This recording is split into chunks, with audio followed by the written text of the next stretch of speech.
semanas.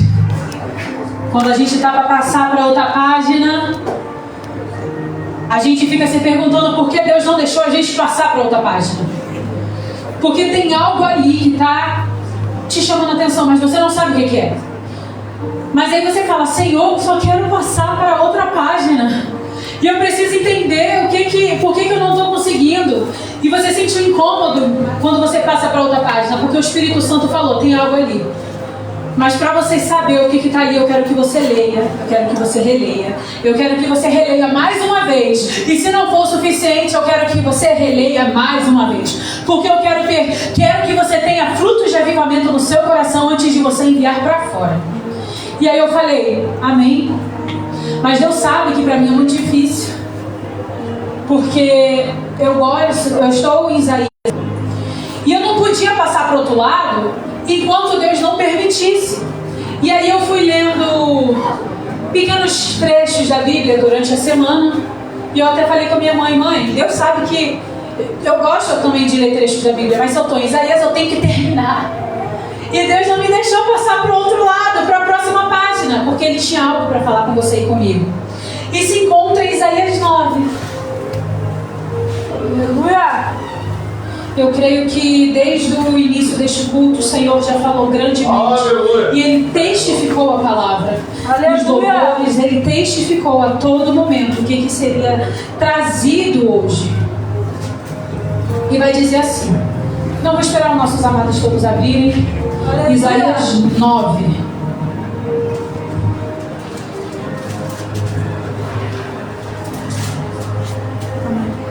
Aleluia. Aleluia. Para não tomar tanto tempo, vamos começar a leitura. Aleluia. Isaías 9 vai dizer assim: o tema do meu está o nascimento e o reino do príncipe da paz. De alguém está diferente? O príncipe da paz. O menino não nasceu. Oi? O menino não nasceu. Elis? O advento e o poder do Messias. Também? Mel? O advento e o poder do Messias. Pastor Josias? Um menino nos nasceu. Glória a Deus, aleluia. Aleluia. O meu nascimento e o reino do príncipe da paz. Aleluia. O menino nos nasceu. Eu sou o príncipe da paz. O príncipe da paz. Aleluia. Aleluia. Ele vai dizer assim: mas para a terra que estava aflita, não continuará a obscuridade. Deus, nos primeiros tempos, tornou desprezível a terra de Zebulon e a terra de Naphtali. Mas nos últimos tornará glorioso o caminho do mar, além do Jordão, Galileia dos gentios. O povo que andava em trevas viu grande luz, e aos que viviam na região da sombra da morte, resplandeceu-lhes a luz. Tens multiplicado este povo a alegria, tens multiplicado esse povo, a alegria lhe aumentaste. Alegraram-se eles diante de ti, como se alegram na ceifa e como exultam quando repartem os despojos. Porque tu quebrastes o jugo que pesava sobre eles, a vara lhes feria os ombros, e o cetro do seu opressor, como no dia dos midianitas. Porque toda bota com que anda o guerreiro no tumulto da batalha, e toda veste revolvida em sangue serão queimadas, servirão de pasto ao fogo. Porque o menino nos nasceu, um filho se nos deu, e o governo está sobre os seus ombros, e o seu nome será maravilhoso, conselheiro, Deus forte, Pai da eternidade, príncipe da paz. Para que se aumente o seu governo e venha a paz sem fim sobre o trono de Davi e sobre o seu reino, para o estabelecer e o firmar diante o juízo e a justiça desde agora e para sempre. O zelo do Senhor dos exércitos fará isso. Podemos assentar? Aleluia! Glória a Deus. Aleluia, glória a Deus. Quando o Senhor levanta Isaías, vai dizer a visão de Isaías no primeiro, Isaías 1, filho de Amós, que ele teve a respeito de Judá e Jerusalém nos dias de Uzias, Jotão, Acais e Ezequias, reis de Judá. O Senhor levanta Isaías dizendo o que estava para acontecer, que haveria guerras, que haveria dissensões, que haveriam batalhas, mas se o povo fosse fiel a Deus, Deus permaneceria sendo fiel fiel para com eles. Porque a gente pode parar para perceber, Deus ele é fiel conosco antes mesmo da gente conhecer a Ele, Ele já é fiel. Porque se Ele não fosse primeiro fiel conosco, a gente já não estaria mais aqui. Glória a Deus. Então Ele foi fiel com a gente antes da gente sequer conhecê-lo. Quando Ele soprou o fôlego de vida sobre você e sobre eu em Gênesis, Ele já sabia quais seriam os nossos erros, Ele já sabia quais seriam nossas falhas, Ele já sabia também que Adão e Eva iriam cair, mas Ele deixou uma escolha. O que o inimigo pretendia era o quê? Vou fazer com que Adão e Eva caiam. Estava estudando os olhares deles. E aí Deus vai matar a sua criação. Porque Satanás ele sentiu o amor de Deus por você e por mim. E se incomodou. Você acha que Satanás ele vai tentar tirar algo de você que não tem importância? Não, ele vai tirar algo que tem importância. Por isso que Deus ele quer repor nas nossas vidas. Ele quer tirar o que nós temos como mais importante e colocar ele como centro. Aleluia. Cristo sendo o centro da tua e da minha vida, Satanás ele não vai poder apontar o dedo para você e dizer: eu vou tirar o que você tem de mais importante. Não tem como. Ô morte, onde está o seu galardão? Onde está o seu agrilhão? O rei ressuscitou. Aleluia. Ele tem que ser o mais importante para você e para mim. Aleluia. E não é fácil repor. Não é fácil isso. E a gente percebe quando a gente se agarra demais nas coisas dessa terra. A gente começa a perceber que a gente passa a ter um certo medo. A gente passa a ter um certo temor. E se a gente está tendo um certo temor, quem está ao redor nos vigiando? Satanás. Será que ele não sabe que nós estamos temerosos em relação a alguma coisa, a alguma situação? Se lá em Gênesis ele foi astuto, se nos céus ele não era um demônio, se tornou, ele foi astuto, quem dirá agora? Ele vai continuar da mesma forma, tentando tirar de você e de mim o que é mais precioso. Mas ele não vai conseguir se o que está para chegar aqui na vida desses homens for a sua palavra de vida também. Porque Deus levanta Isaías. E aqui nesse momento Isaías ele profetiza no Antigo Testamento algo que vem acontecer lá no Novo. Mas se a gente parar para ler Isaías, a gente vai ver que algumas profecias que Deus deu para ele acontecem em 2 Reis e em alguns outros versículos também. Mas aqui especificamente o Senhor está levantando Isaías para falar sobre o Messias que haveria de vir. Aleluia, glória a Deus. Mas ele não fala de qualquer jeito. Ele fala de um jeito que só Deus pode falar. Ele traz uma alegria e uma segurança que só Deus pode entregar. E aí ele começa: mas para a terra que estava aflita, não continuará a obscuridade. Deus, nos primeiros tempos, tornou desprezível a terra de Zebulon e a terra de Naphtali, mas nos últimos tornará glorioso o caminho do mar, além do Jordão, Galileia dos gentios. A expressão terra de Zebulon e Naphtali refere-se a uma região geográfica mencionada na Bíblia, especificamente na Galileia, que era a região onde Jesus iniciou o seu ministério. É mencionada como local onde o povo que vivia em trevas viu uma grande luz, referindo-se à chegada de Jesus. A terra de Zebulon e Naphtali era uma região na Galileia ao norte da atual Israel.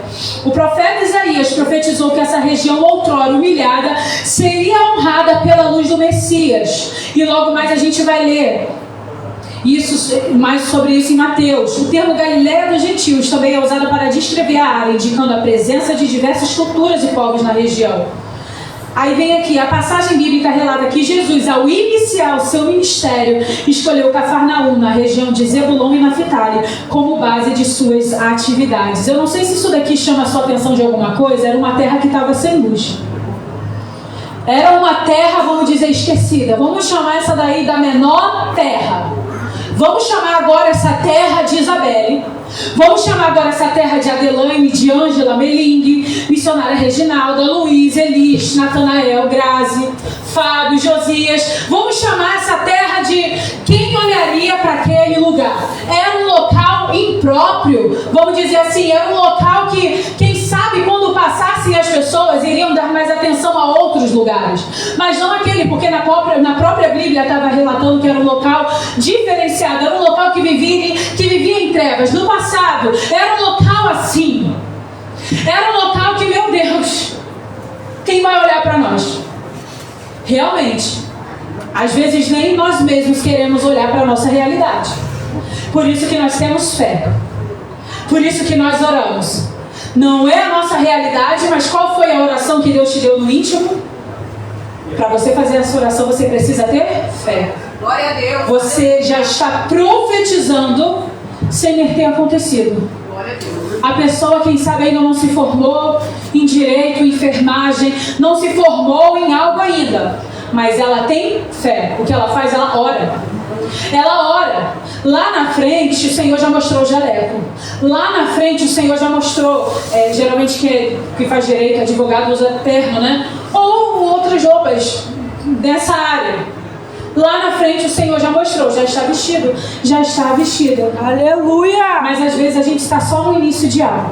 Glória a Deus, aleluia. E aí, não é que o Senhor não quer nos abençoar, mas para a gente vivenciar esse algo, a gente precisa ter a coragem de dar o primeiro passo. E o inimigo, muitas das vezes, quando a gente está para dar o primeiro passo, é tanta batalha que ele tenta lançar de dardos inflamáveis sobre nossos corações, sobre nossa mente, te fazendo ter medo de largar aquilo que está lá atrás. Já tentou ali, não deu certo, não dizendo que não vai dar certo no futuro. Mas quem sabe o Senhor, Ele quer nos dar uma nova realidade. Ele quer nos dar uma nova geografia. Ele quer nos dar novas pessoas para conhecermos. Ele quer nos dar a ser luz em meio a trevas. Aleluia, glória a Deus. Mas o primeiro passo precisamos dar. E é por isso que você e eu estamos aqui. Porque nós estamos com essa lamparina acesa em meio a um local de trevas. Porque você ousou em caminhar. Porque você ousou em não desistir, em não parar. Você está caminhando pelos locais. E essa daqui é a sua lamparina. A Bíblia Sagrada é a sua lamparina. Então você vai andando pelos locais. Mas tem aquelas pessoas que ainda não aceitaram. E vai começar ainda a caminhada. E a batalha que o inimigo quer colocar sobre a vida dessas pessoas é tão grande, tentando impedir a elas de dar o primeiro passo. Quem é que vai chegar com a lamparina acesa? Para segurar na mão, para dar força. E às vezes são situações que você se pergunta: o que eu estou fazendo aqui? Senhor, é um local improvável. É um local no qual eu nunca me vi em toda a minha vida. É um local que eu não faço ideia do porquê eu estou aqui. Senhor, não sei o porquê. E aí você se lembra, se Deus, como foi falado aqui em Jeremias 1:5, Ele te lançou como profeta sobre as nações, você tem que profetizar. Senhor, ainda não tem uma vida salva aqui, mas vai ter. Glória a Deus, aleluia. Senhor, não estou conseguindo a oportunidade de evangelizar, mas eu vou conseguir. Senhor, só preciso de uma alma hoje, porque amanhã é outra alma. Mas hoje eu preciso de pessoas que estejam com o coração quebrantado para ouvir do Evangelho. Porque em Isaías 61 vai dizer: o Senhor nos levantou para pregoar o Evangelho aos quebrantados de coração. Nós não podemos pregar o Evangelho para quem não está quebrantado, porque está duro para receber. Mas no meio da multidão vai ter uma vida que vai aceitar Jesus através da sua. Mas para a gente ir, nós precisamos nos preparar. Como está a nossa casa? Como está a nossa vida? E aí a gente tem que parar e tomar algumas decisões. Nessas decisões é onde você tem que dar o primeiro passo e deixar para trás aquilo que te prendia. Aleluia.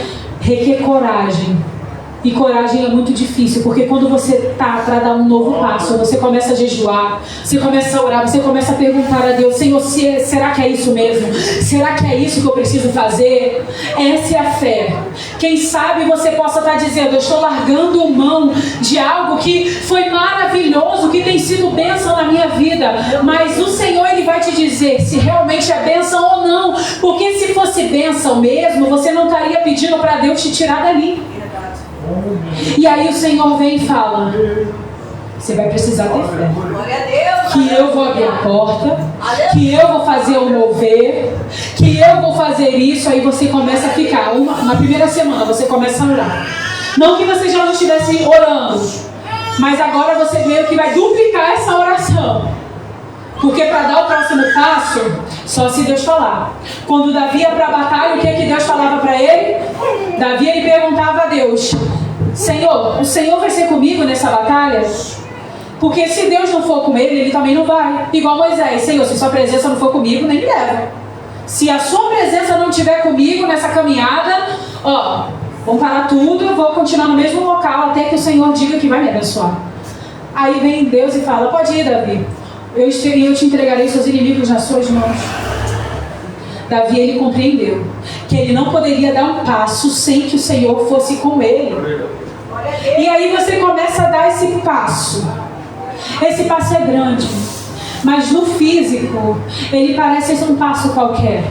Mas e no espiritual? Aqui a gente falou um pouco sobre oportunidades, sobre emprego. A gente falou um pouco sobre deixar algumas coisas para trás. Mas aqui a gente também pode falar o mais importante: o passo espiritual, a oportunidade, o crescimento em Deus. Um passo diferenciado. Agora, um passo de posicionamento.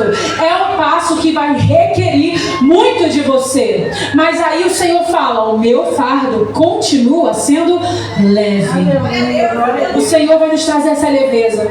Na palavra de Deus vai dizer que no mundo teríamos aflições, mas tem de bom ânimo. Aí eu perguntei ao Senhor esses dias: Senhor, o Senhor falou para ter bom ânimo. Me explica como. Eu quero saber como ter bom ânimo. Eu quero saber. Porque quando você pergunta algo ao Senhor, conforme você vai orando, pedindo um crescimento, pedindo um posicionamento, pedindo um mover sobrenatural, pedindo algo diferente, o Senhor falou que já vai abençoar, mas você passa por um pequeno período de tribulação, no qual o Senhor vai mostrar para você e para mim quem nós somos. Examine o homem a si mesmo. E aí ele começa a revelar as nossas falhas.